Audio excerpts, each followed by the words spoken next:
Hey guys, तो आज के वीडियो में हम बात करेंगे कि कैसे कैप्टन अमेरिका ने एवेंजर्स एंड गेम में म्योनिर यानी कि थॉर के हैमर को उठा लिया था। प्लस एक सीन में तो उन्होंने स्टॉर्मब्रेकर तक को उठाया था। तो ये कैसे मुमकिन हुआ?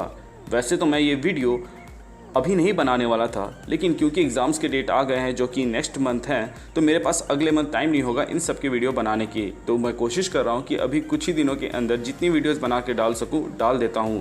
प्लस मेरे लास्ट वीडियो में यही क्वेश्चन सबसे ज़्यादा पूछा गया था कि कैप्टन अमेरिका ने थॉर का हैमर कैसे उठा लिया। तो चलिए जानते हैं कि ये कैसे हुआ। स्पॉइलर वार्निंग देने का कोई फ़ायदा नहीं, क्योंकि मैंने थंबनेल प्लस टाइटल में ही स्पॉइलर दे दिया है।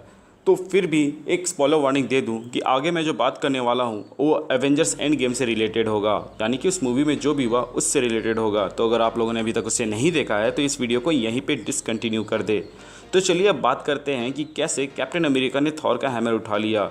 ये सवाल लोगों के मन में इसलिए आ रहा है क्योंकि एवेंजर्स एज ऑफ अल्ट्रॉन में जब कैप्टन अमेरिका थॉर के हैमर को उठाने की कोशिश करते हैं तो वो ज़रा सा हिलता है। वहीं एवेंजर्स एंड गेम में वो सिर्फ थॉर के हैमर को उठाते ही नहीं बल्कि थॉर के लाइटनिंग पावर को भी इस्तेमाल करते हैं। तो ऐसा क्या हुआ एवेंजर्स एंड गेम में कि कैप्टन अमेरिका अचानक से उस हैमर के लिए वर्दी हो गए, जबकि एवेंजर्स एज ऑफ अल्ट्रॉन से पहले उन्होंने कैप्टन अमेरिका फर्स्ट एवेंजर में अपनी कुर्बानी दी थी लाखों लोगों की जान बचाने के लिए। प्लस एवेंजर्स मूवी और कैप्टन अमेरिका विंटर सोल्जर ने भी उन्होंने बहुत ही बड़ा सेक्रीफाइस दिया था, लेकिन वो उस हैमर को उठाने के लायक क्यों नहीं हो पाए थे? तो इसका सिंपल सा जवाब ये है कि एवेंजर्स एज ऑफ अल्ट्रॉन में कैप्टन अमेरिका के मन में एक खोट रहता है, जिसके वजह से उन्हें अनवर्दी करार दिया जाता है। लेकिन उन्होंने पास्ट में इतने अच्छे अच्छे डील्स किए हुए होते हैं, इसीलिए वो उसे ज़रा सा हिला पाते हैं।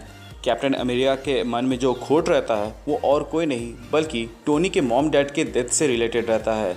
उसने टोनी से ये बात छुपाई थी कि उसके मॉम डैड को मारने वाला बकी ही था, जो एक भार की तरह कैप्टन अमेरिका के मन में था, और इसीलिए वो उस हैमर को उठाने के लिए अनवर्दी थे। लेकिन कैप्टन अमेरिका सिविल वॉर में जब उन्होंने सच्चाई बता दी तो वो इस भार से मुक्त हो गए, जिसके वजह से अब वो वर्दी थे उस हैमर को उठाने के लिए। लेकिन अनफॉर्चुनेटली थॉर रैग्नारॉक में वो हैमर टूट जाता है, इसीलिए हमें कभी पता नहीं चलता कि वो उस हैमर को उठा सकते हैं या नहीं। लेकिन एवेंजर्स एंड गेम में जब थॉर के ऊपर थानोस भारी पड़ रहा होता है तो वहाँ पर कैप्टन अमेरिका उस हैमर को उठाकर उस पर हमला करते हैं।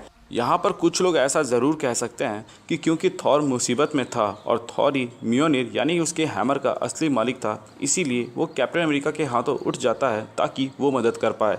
लेकिन मुझे ऐसा नहीं लगता दोस्तों, क्योंकि म्योनिर उठाने के लिए वर्दी होना ज़रूरी है। प्लस अगर म्योनिर को थॉर को ही बचाना होता तो वो अपने आप उठकर थानोस के ऊपर हमला करने लगता, ठीक वैसे ही जैसे डॉक्टर स्ट्रेंज का क्लोक ऑफ लेविटेशन उनकी मदद करता है जब वो मुसीबत में रहता है। कैप्टन अमेरिका वहाँ पर थॉर को बचाने के लिए नहीं बल्कि पूरी दुनिया को बचाने के लिए लड़ रहे थे, जो कि एक नोबल कॉज है। प्लस पास्ट में उन्होंने अपना सेक्रीफाइस बहुत बार दिया है लोगों की जान बचाने के लिए, और उनकी अंदर की अच्छाई की तारीफ़ करूं तो एक अलग ही वीडियो बन जाएगा, जिसके ज़्यादातर पॉइंट्स मैंने कैप्टन अमेरिका के मोटिवेशनल वीडियो में एक्सप्लेन किया हुआ है, जिसे आप मेरे कमेंट सेक्शन या फिर डिस्क्रिप्शन में दिए हुए लिंक के ज़रिए जाकर देख सकते हैं, जिससे आपको ये अंदाज़ा हो जाएगा कि वो कितने वर्दी हैं और क्यों। क्योंकि उनसे हमें बहुत कुछ सीखने को मिलता है, जिससे मैंने डिटेल में उस वीडियो में डिस्कस किया हुआ है। प्लस उस वीडियो में मैंने कैप्टन अमेरिका के बारे में कुछ अमेजिंग बातें बताई हैं जो शायद आपको नहीं मालूम हो, तो उस वीडियो को चेकआउट करना ना भूलें। ज़्यादातर लोग इस बात को तो समझ गए कि कैप्टन अमेरिका के अंदर लाइटनिंग पावर कहाँ से आई, क्योंकि उनको याद था कि थॉर 1 में ओडिन ने मंत्र फूका था म्योनिर यानी कि थॉर के हैमर के ऊपर कि जो भी इसके लायक होगा उसके अंदर थॉर की ताकत आ जाएगी। लेकिन उन्हीं लोगों को एक और डाउट हो गया कि अगर ऐसा है तो जब कैप्टन ज़ख्मी होते हैं तो उसे म्योनिर ने हील क्यों नहीं किया। ठीक वैसे ही जैसे थॉर 1 में थॉर डिस्ट्रॉयर के हाथों पीटने के बाद म्योनिर आते ही वापस से सूट अप प्लस हील हो जाता है।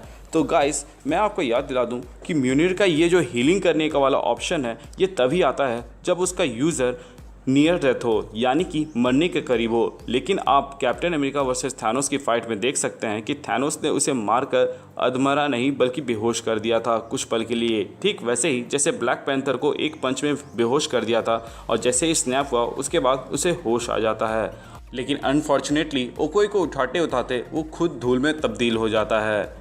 और उसी इन्फिनिटी वॉर मूवी में हम लोगों ने देखा था कि थॉर जब न्यूटन स्टार की फुल पावर को सहता है तो वो भी मौत के बिल्कुल करीब रहता है, लेकिन क्योंकि स्टॉर्मब्रेकर बन जाता है वो उसे वापस से हील कर देता है।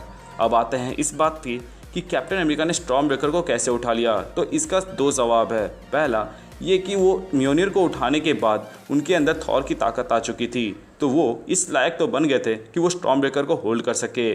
और दूसरी बात ये कि असल में रूसो ब्रदर्स हमें एक फ़ैन मोमेंट देना चाहते थे जो वहाँ पर बूस्ट अप करे, क्योंकि हम सभी जानते हैं कि एवेंजर्स एंड गेम की एंडिंग हम सब के लिए कितनी ट्रॉमेटाइजिंग थी। मैं लिटरली कैप्टन अमेरिका के एक अच्छे फेयरवेल की एक्सपेक्टेशंस लेके गया था जो मुझे मूवी में देखने को मिला, लेकिन जो आयरन मैन के साथ हुआ वो बिल्कुल भी बर्दाश्त करने लायक नहीं था। खैर, मैं इस चीज़ के ऊपर फिर कभी दूसरे वीडियो में बात करूंगा।